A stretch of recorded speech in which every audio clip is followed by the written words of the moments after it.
Trigger warning pour ce TikTok, je vais parler de transphobie. Pour écrire cette vidéo, je me suis aidé du compte Instagram Over the Rainbow.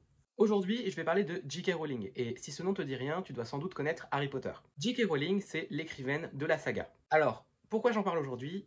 Parce que J.K. Rowling est une TERF.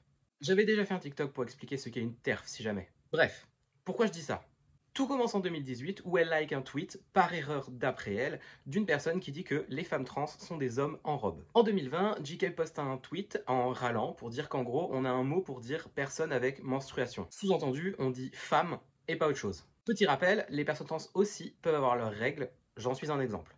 Et surtout, toutes les femmes cisgenres n'ont pas leurs règles. Après 2020, J.K. Rowling ne s'arrête pas. Elle publie tweet transphobe sur tweet transphobe.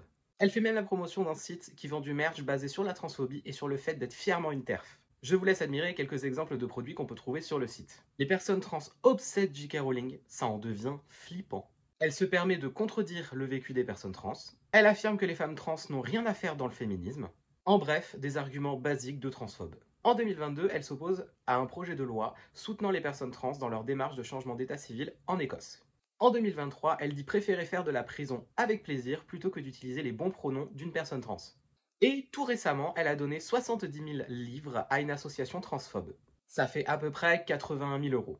La question, c'est d'où elle sort tout cet argent. Elle le sort de sa saga Harry Potter, de son univers et des produits dérivés. Les produits dérivés étant les films, les jeux, les goodies, etc. Donc de là, on peut se poser la question, est-ce qu'on peut quand même aimer Harry Potter? À mon sens, oui, on peut totalement. Mais il ne faut pas oublier qu'il est impossible de séparer l'homme de l'artiste, puisque l'un, c'est l'autre.